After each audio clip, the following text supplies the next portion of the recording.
You know what's up, you acting up. Don't try to play me, I ain't the one. You got me wrong, this not a song. This that legacy that I've been waiting on. Television screen, I got plenty dreams.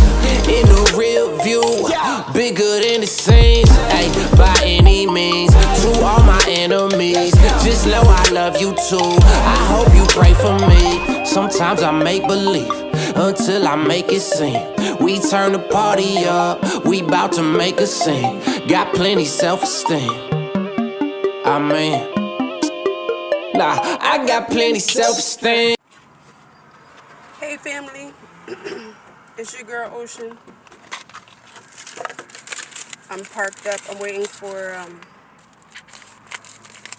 meeting up with my kid's father. My son's about to get dropped off, so I'm waiting for him. Today is one of my friend's birthdays. A real good friend of mine. It's her birthday today. I hope I see her today. I'm gonna come. I want to surprise her. Anyway, today I want to talk to you guys about a word called discernment.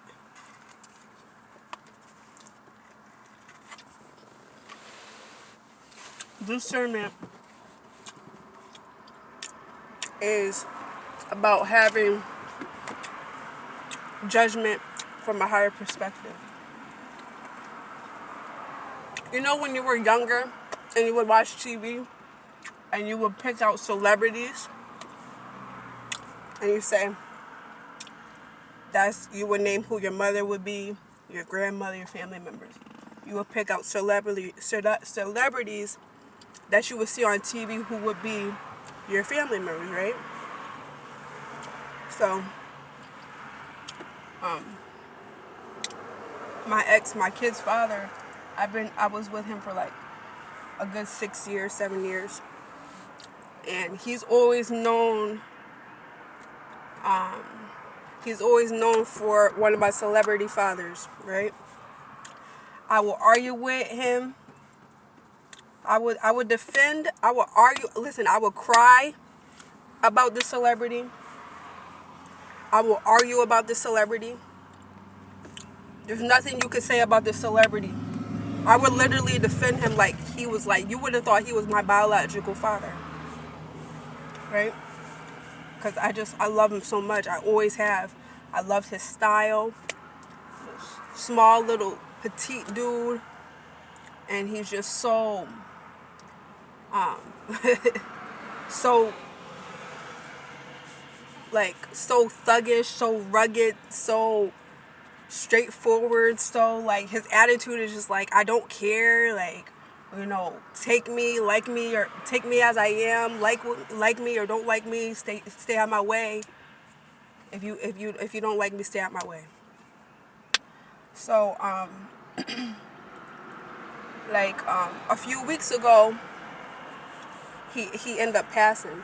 He died due to maybe a drug overdose took over his body. He was battling demons and it took his life. One day my son's father, he texts me, he says, yo, you need to check on your dad. And I respond, don't worry, I've been praying for him.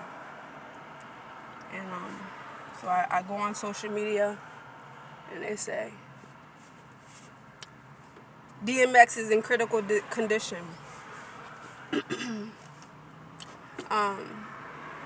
And he's on life support or whatever.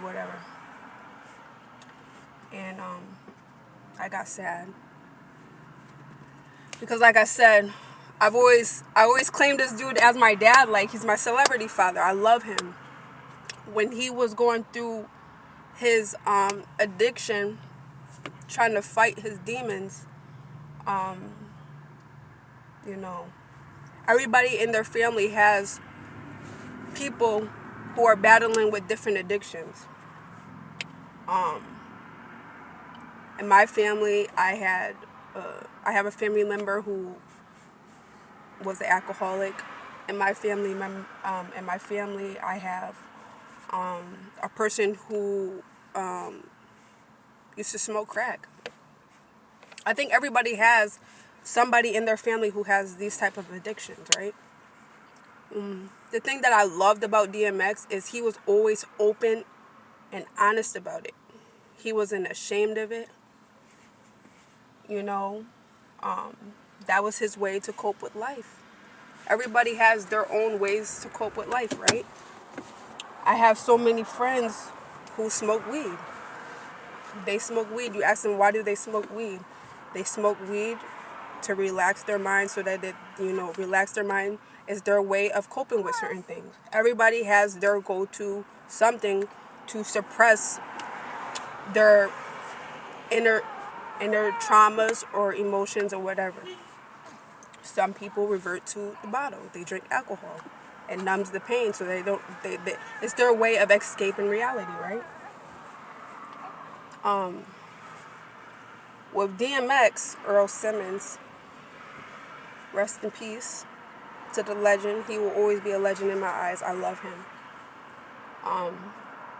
When he passed away, I looked at it as,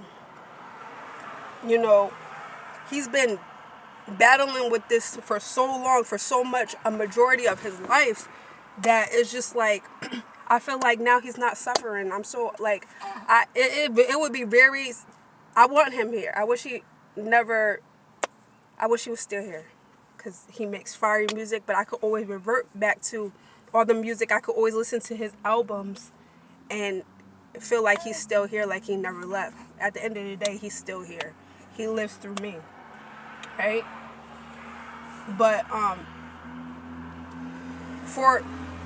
to wish that he was still here is like selfish and inconsiderate of his fans, because it's like he was in pain, he was battling his addictions, and he was battling his demons, and his demons conquered him. And that's how I look at it. And I'm just happy. I'm happy that, he doesn't have to fight no more. He's not in pain no more. And, I love him. I love him a lot. I remember watching... I like DMX because he was always honest, right? He always, he is a teacher in disguise. He always expressed to us about, he wasn't ashamed of it. He didn't hide it from us. He was open and vulnerable. And through his vulnerability, he was teaching us. He was teaching us, right? And he had said in one of his videos I had watched, he has said when he was, this is why I said on the topic of discernment, having the better judgment, right? So when he was younger, as a teenage boy, he was hanging out with older people who he thought was his friends. But because he was following people who are older than them, they were, when you follow older people, they're doing adult things. When you're a child, you following them, you're doing things that, is way before your time, or you get exposed to certain things that you wouldn't be exposed to if you were around people in your same age bracket. He has said something and it hurt me. He has said that one of his older friends, which wasn't really a friend at all, laced one of his blunts with crack. And once he realized what had happened, it was a crazy feeling to him, and he cried. He said he cried like a baby. It was crazy to hear that video, because I had a similar experience, yo. And it's so crazy because it's just like, I was talking to my kid's father about it, and I was like, yo, remember what I told you about this? And my dad just said this? That's crazy, right? So my son's father was like, why you're not supposed to be trusting everybody you smoke weed with. Okay, here's my situation. I was smoking weed with somebody. And you know, when you smoke weed with somebody, you get comfortable with them. So if I smoke 19 blunts with you and everything is good, I would never in my mind think that the 20th blunt you're going to lace it with something, right? This is a person that I consider my friend. One of my friends, not even my friend, really my enemy. It's really just a horrible person. I was smoking with somebody that I was acquainted with, and I was smoking the L, and something just didn't, the smell of it didn't seem right. I was like, yo, what the fuck is this? Oops, excuse my language, I'm sorry. I'm like, yo, what is this? Like, what is in this blunt? This is not nothing that's normal. Like, what is this? It smells different. It's hitting different. I only took one pull of it. And automatically, I was just like, I was drawn.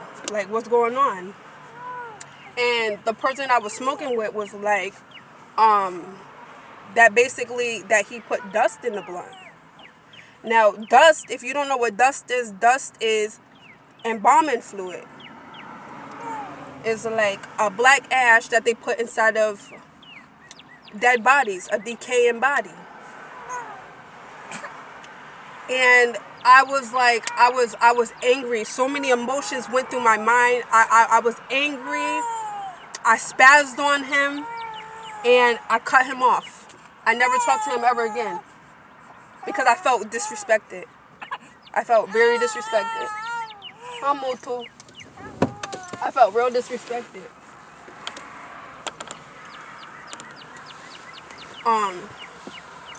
One day he adds me on Facebook and I accepted it. And I have a conversation with him about it. Because, I don't know, I end up having a conversation with him about it.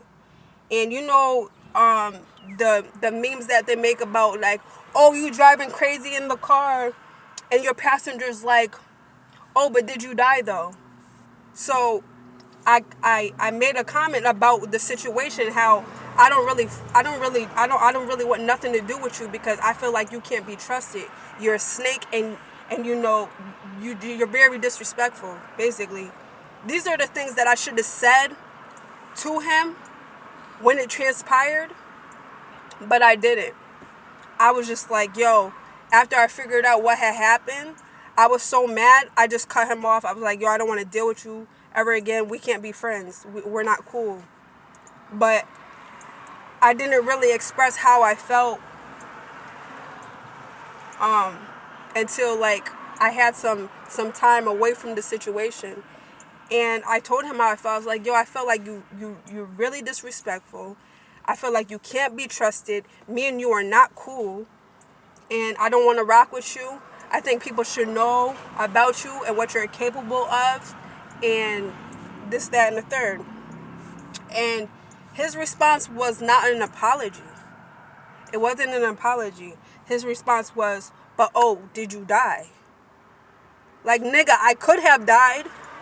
And it's just like, I thought to myself, I was like, yo, if I was a dude, if I was a male, me and this person were like the same body frame. If I was a dude, I would have beat the brakes off him. I would have beat the brakes off him if I was a dude. I kid you not. But I'm a female. And I don't have nobody around me, male-wise, to protect me, for me to call up and like, yo, handle that. Not saying that would be the right move to make, but even if I wanted to make that move, I didn't have nobody to call. So a lot of times with certain stuff like this happens to me, I just be sitting like, I just sit back and I'm just like, wow, yo, that's crazy. You live and you learn. Discernment, having higher judgment. I thought this person was my friend. You can't trust everybody that you're around. You cannot trust everybody that you're around. There was a time I was just like, you know, it bothered me. It really did hurt me. and it just you know, I just felt as if there's no way he cared about him. Like, there's no way I can ask somebody for something that they can't give. He don't have no respect for himself, so why would he have respect for me? Himself, he knew what he was doing. He knew what he was smoking. He didn't let me know that he laced the blunt with something else. Had he have told me that, I would have never smoked that. I would have never experienced that. I would have never tried that. That's not, those type of things, I'm not into none of that. I don't do drugs. Marijuana, I look at that as a herb. I don't even pop pills for a headache. I'd rather put Vicks on my forehead and I'm good. I don't take no pills. I don't take none of that. I don't do no stuff like that. So I felt really disrespected. And it just, it's just crazy because I felt taken advantage of. Like, I really did. Like, it really hurt my feelings because, like I said, this was somebody that I was cool with and I thought that I could trust. And the truth of the matter is, you can be around people for years and, that doesn't make them your friends, and you have to have a higher judgment. And I found myself in a lot of situations like that where I feel like my judgment is not on point. I'm too trusting. I call people in my past, in my younger ages. Now I have, my judgment is on point. I don't play those games, and I don't call nobody no friends. I have acquaintances. There was another time where I found myself in a situation where, I'm not a drinker. Never been a drinker. I've always been a smoker. And I was friends with, I was hanging out with older people. Hanging out with older people my age. I was hanging out with older people. I was not 21 yet. I was 18 actually. And I got invited to a card game. Was playing cards. I don't even know how to play cards. It's okay. I mean, I'm with people that I know. These are people I'm cool with. I'm playing card games. They start playing games for drinks. They're drinking. These people are drinking. I'm a smoker. The people that I trust know that I'm a smoker. I don't drink. They know this. But because I thought they were my friends, I trusted them. And got myself in a situation that I will never, ever forget in my life. We're playing cards. They're playing for shots. They're pouring drinks in my cup. Having me drink it, forcing me to drink it. I'm drinking. I get tipsy. I lose my judgment. And I get taken advantage of. I got taken advantage of sexually by 2 males. I remember one. I know one for sure. I know him. The other one, I don't know his name, but I know his face. Then there's a female that's there, a dyke, a girl from my hometown. I used to smoke L's with this person. Me and her, we have friends who are friends with each other, so we've been around each other. I actually have family members who are family members with her family members. That's how close we are.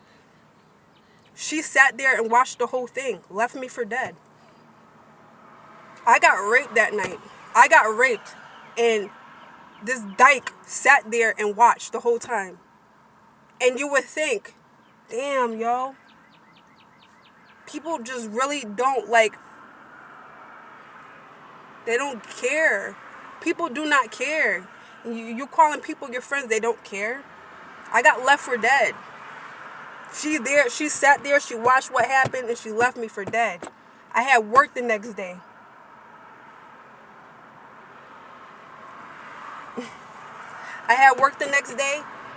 And at the time I was working at McDonald's. And I went to work. I should have went to the cops, yo. I was underage. I gotta stop swearing. I was underage. I was forced to drink alcohol, and I was raped. She would have been an accomplice. The person who lured me in was somebody I thought I could trust, And he had just got out of jail. And he has a son. And I don't know why, but even after me being taken advantage of, in a way, I was still protecting them. I didn't call the cops. I did go to the hospital. No, I didn't go to the hospital. I went to the doctor's office and I got checked to see if I had any STDs. I was good. But I was taken advantage of that night, yo. By people that I thought that I could trust. And that was not the case. I was taken advantage of. And I kept that secret. I didn't tell I told my friends, but I did not seek any consequences for these people. And I wish I did. I wish I spoke up. I wish I spoke up because I figured, I was young and underage. And this person, now that I think about it, the older person that I was chilling with, it seemed like he had a thing for little girls because I was underage at the time. And it seemed like he's always was attracted to younger girls. Like, he was too old to be chilling with a female my age, to be dealing with a female my age. And I feel like if I would have spoke up, what happened to me, I believe could have potentially happened before. Or, like, if I would have done something about it, I could have potentially protected another female from that happening again. Nobody knows. I don't know if anybody knows what went down that night. But I tell you this, I remember everything. I played dumb, but I remember everything. Just grab my son. Oh, back to what I was saying. So,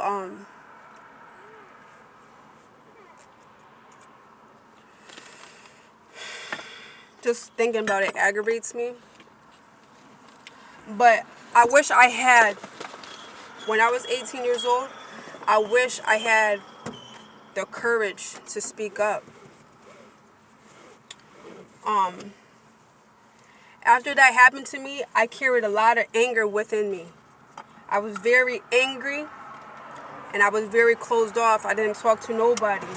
I had two female friends that I shared it with, and I cried to. My girl had worked across the street, and I was on the bus with her, and I broke down. I told her about it. I broke down and I cried. It's making me mad just thinking about it. But I really wish I had more courage to speak up when it happened. And staying silent, I protected these people. Why? I don't know why. But I tell you, I carried anger for so many years. I wanted to seek revenge. I wanted to hurt these people, yo. I wanted to hurt them just as bad as they hurt me.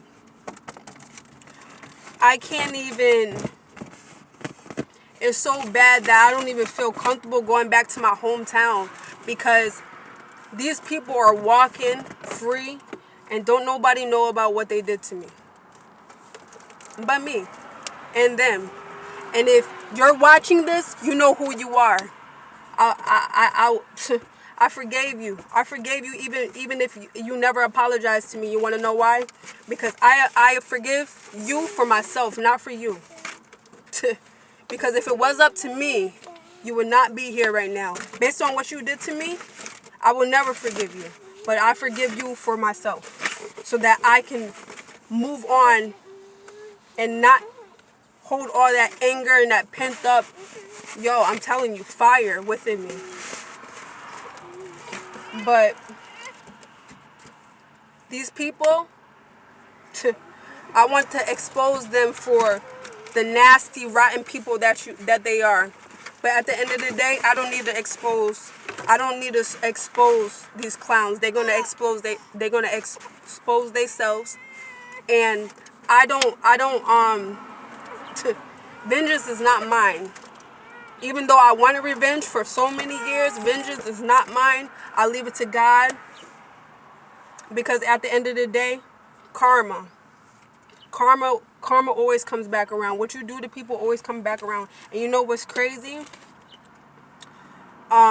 People be thinking that they can do good things and dodge their karma. Listen, karma always comes back around, and if karma don't hit you, it's gonna hit somebody in your family. Believe that. I feel like I didn't deserve that. I didn't deserve none of that. But it's because I had bad judgment. I was too trusting. I didn't have no discernment. So now, 11 years later, I'm 29 years old. I move a lot different. I don't chill with nobody. Give your sister her bobo. I don't chill with nobody. I don't trust nobody. And I pay real close attention. I analyze people. I sit back. I'm quiet. But I don't think I would ever be the same. After something like that happens to you, you don't, you will never be the same. And I'm making this video because I want you guys to know that these type of things happen to people all the time. And people stay quiet. And I want for my little cousins, my girl cousins, my nieces, my nephews, I want y'all to be more courageous than I was. At the age of 18, don't nobody deserve that. Don't nobody deserve to be taken advantage of. It's not right. It's not cool.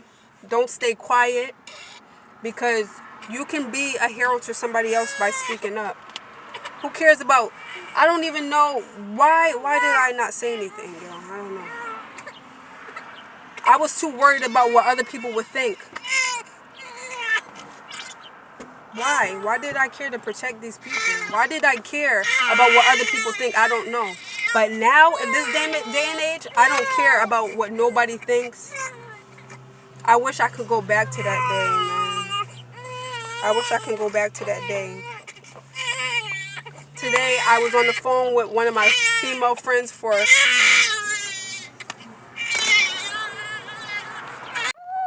Today, I was on the phone with one of my female friends. And, you know, all of my friends are older than me. All of my female friends that I got right now are older than me. They've either been married or been divorced. So these are people that I could learn from. These are people that I can politic with and talk to and vent to. I was on the phone with one of my homegirls for like 3 hours today. And I have to say, like, I healed. I don't let none of my... Because I know that my past does not define me. I know that my traumas don't define me. What I've been through don't define me. What people think of me or who they think I am doesn't define who I am. That's their opinions. That's their perspective. At the end of the day, I know who I am. And I know the woman that I have become from these circumstances. I learned so much. I learned so much from all of it. And it's truly a blessing. I talked to her for about 3 hours. And I went through almost like every scenario of my life. All the things that I've been through. And I cried, bruh. I cried. And it felt so good because thinking about it, I had to bring it up. Because me and her had a relatable conversation. In order to make her feel a little more comfortable, I share one of my stories with her to let her know that she's not alone, so that she feels more comfortable opening up to me like, yo, I've been there, done that. It's okay. You're going to get through it. I learned so much from these things, yo. I learned so much. And I always ask myself, you sit and ask yourself, you can go through the craziest things in life, and you will sit there and wonder, you know, you would question God. Why would you allow this to happen to me? Dang, like, that was so fucked up. Like, you would think at that time God hates you. He don't hate you. He loves you very much.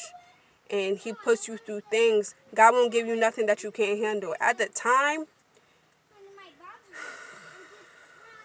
if it wasn't for my kids, yo, because I went into a deep depression. I ain't gonna lie. I went into a deep depression, and if it wasn't for me getting pregnant in 2014, I probably would have committed suicide because I was alone.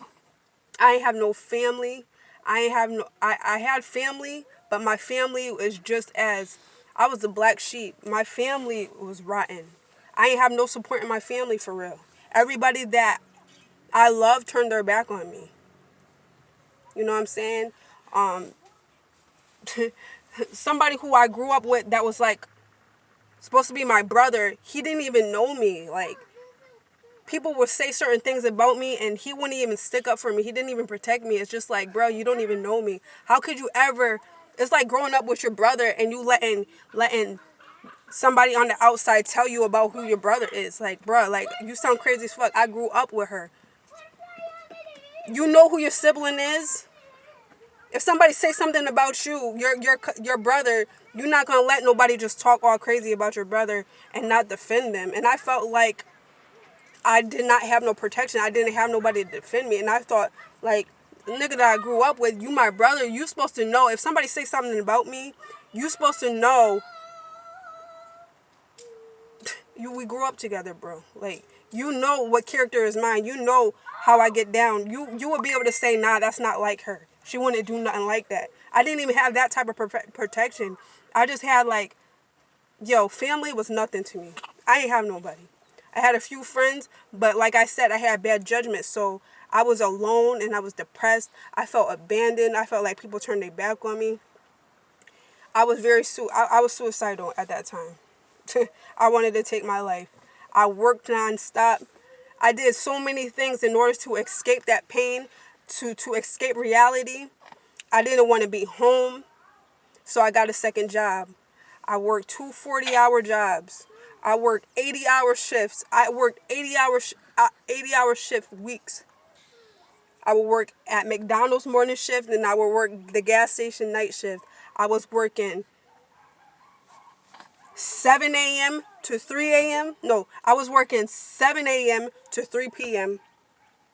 Mind you, both of my jobs is right next to each other. The McDonald's is right here. The gas station is right across the street. So I was working 7 to 3 at McDonald's. Peep game. 7 to 3 at McDonald's. We'll go home sometimes. If not, sleep in somebody's car for a few hours. Then go to the gas station from 10 to 6. 10 p.m. to 6 a.m. 7 a.m. to 3 p.m. That was my work schedule. So that's how I was coping. That's how I coped through my depression. People revert to drugs. I worked myself to death. I made myself sick. I was working a lot of hours. I wasn't getting much sleep. I wasn't eating. And I was doing all of that in order to escape my reality. I didn't want to deal with what was going through. I didn't want to talk to no therapist. I ain't trust nobody. I ain't have no friends. I ain't have no family. I just wanted to be dead. I ain't even gonna hold you. I wanted to be out of here. I wanted to be gone. I'm happy I'm still here. I'm happy I didn't take the easy way out because I learned so much through it. But that's how I cope. That's how I decided to cope. I was a workaholic. And then I got into the habit of smoking bogeys. I was never smoking bogeys. I always thought cigarettes was disgusting. But I'm working at a gas station night shift. People are smoking cigarettes. I say, hey, can I have one of your cigarettes? And I'm starting to smoke cigarettes. So I was a workaholic, and then I started smoking bogeys. Ugh, disgusting. But that's how I coped with life. I was running, stay running. I ain't talk to nobody. Inside, I was dead, yo. I don't know how I was functioning for that long without having a nervous breakdown or like, it was crazy. But I say all that to say this. Discernment. You gotta have the better judgment. You can't be too trusting of anybody. You need to be able to trust yourself. Trust yourself. If you have a gut feeling about something, something don't feel right, walk away. Don't let nobody make you feel like you a punk or you scary, all this other stuff that people want to project on you to make you feel bad about the decisions you make. If it's best for you, yeah, mommy. Yeah, mommy. Talk that stuff, right? Yeah. If it's for what's for you will always be for you. If it ain't, yo, if you ain't rocking with it, walk away. Don't let nobody make you feel bad for making the best decision for you. Terrible. But I learned so much. Now that I've been through that stuff, it's crazy because I would say, why did God put me through these things? Why did these things happen to me? Had these things not happened to me, I would have been very naive. To this day, a 29-year-old naive woman, but I'm not. I'm not gullible at all. I'm not gullible at all. Talk that stuff, mommy. Talk that stuff. I'm not gullible. I'm not naive. Um, I'm very aware of my surroundings. Pay close attention to people, their actions, and what they say. I'm never in life will I smoke like now I don't even smoke weed. I smoke CBD because I don't need no THC in my system. I I I don't need no high. I'm high off of life. I'm that lit. I don't need no drug. I smoke THC. No, I smoke CBD, and it doesn't have THC in it at all. It's like it's medicinal. It keeps me calm. It helps with anxiety. That's what I smoke. I don't need to do no drugs. I don't need when I see on Facebook people be like, oh, get mad excited about drinking and getting fucked up, like, oh, I can't wait to pop this bottle. I just sit and look at them like, yo, what is it that you're hiding from? What is it that you're going to? Why are you trying to escape your reality? Because for one, liquor is it's a depressant. It's not an upper. It doesn't make you happy. It makes you sad. It makes you like, how can you get excited about numbing yourself? When I see people on Facebook excited about drinking, I be like, damn, yo, you like they're really trying to numb themselves. They're hurting in the inside. Those be the people crying out for help. People cry out for help without even saying I need help. You just have to read between the lines. And because I know what it's like to suppress your inner issues and your demons with other things, I peep that off rip.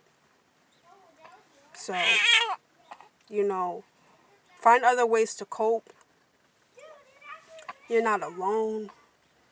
If you've been through anything that's similar, you need to be vulnerable and have conversation with people because that will make you feel better. Don't have all of that pain and that resentment built in because you have to release it and let it go. I mean,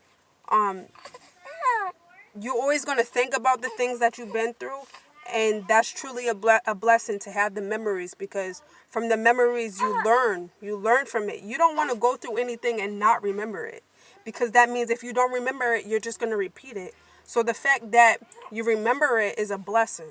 You want to remember everything that you go through, and then you just move forward with caution. Like you've been there, done that. You don't want to repeat it. I feel like I went through these things. Now that I'm a parent, it has made me that much sharper. There's things that I will not allow for my children to go through based on the things that I've been through. I know what to be aware of. I can peep the signs. Predators.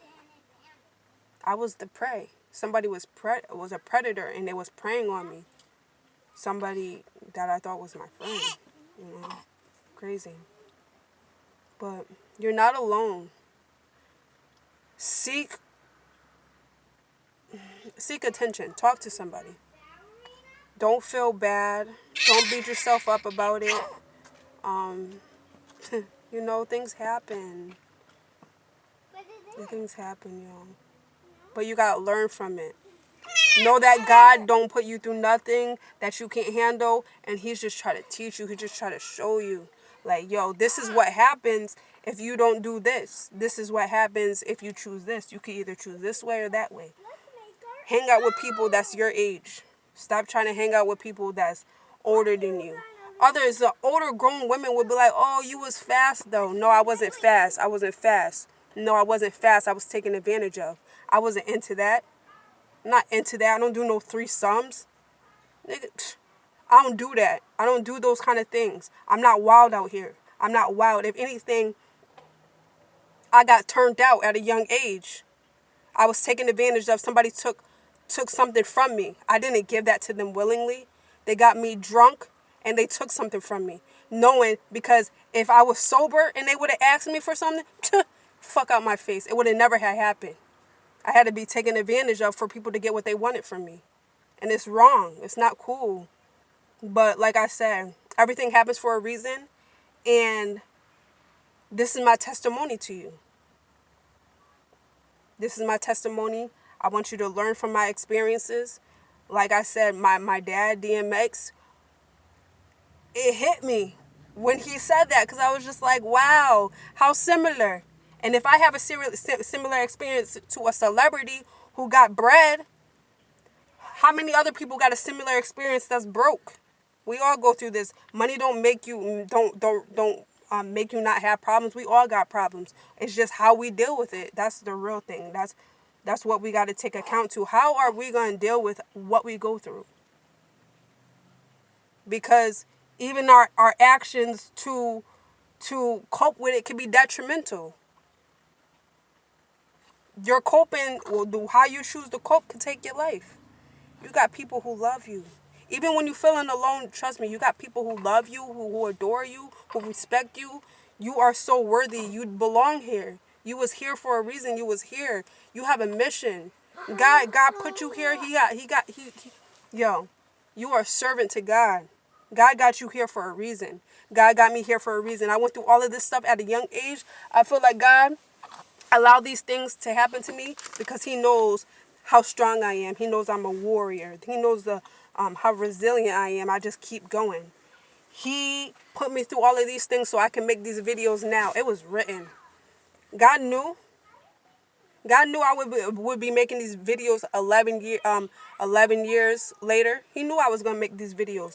This happened. This was orchestrated and put in divine order to happen so that I can teach you that you ain't alone and you ain't got to feel alone and you ain't got to be so hard on yourself. You ain't got to hate yourself. Yo, I hated myself, bro.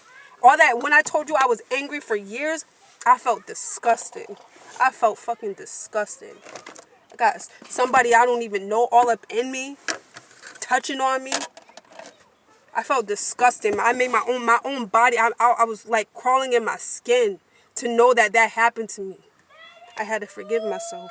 I had to forgive myself for having not good judgment. I had to forgive myself for allowing it to happen. I had to forgive myself for not saying no. I had to forgive myself for not saying, nah, I'm good. I don't want to play this game. I'm about to be out. You know, I was a follower. At that time, I was a follower. I was probably try to be cool. Nah, cool, yeah, okay. One drink's cool. But if you drown in my shit and you forcing it on me, that's where when they started forcing it on me, that's when I should have been like, whoa, chill, and walk away. But I was a lightweight. And they knew they knew what they was doing. They knew what they was doing. Shame on them.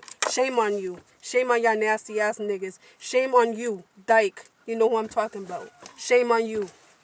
Shame on you. Shame on you. But it is what it is, though. You live and you learn. You live and you learn. I love you guys so much. I want to thank you for taking your time out to watch my video today. If you have any relatable experience to what I shared with you, I would love for you to comment down there below. I would love to politic with you. Give my video a thumbs up. Like I told you guys, like I always tell you guys, By you liking my video, it keeps me in the algorithm, in the YouTube algorithm, meaning I will be in the search history. I would be in the suggested videos for other people like you to view my videos. And it's very much appreciated. I love you guys so much. Again, I want to thank you for rocking with me. If you're new to my page, this is your girl Ocean. If you want to be a part of my tribe, subscribe. Hit the subscribe button so that you can get notifications. Anytime I post a video, you'll be alerted and you can tune in. I love you guys. God loves you. You're not alone. You'll never be alone. Your girl Ocean is here. And on my page, I talk about life experiences. And I try to teach you guys and encourage you guys to be the best versions of yourself. And you know, that's just what it is. Hi Moto. Hi my Moto. My baby girl, she saved my life. First it was my son and then it was my daughter. Because now I have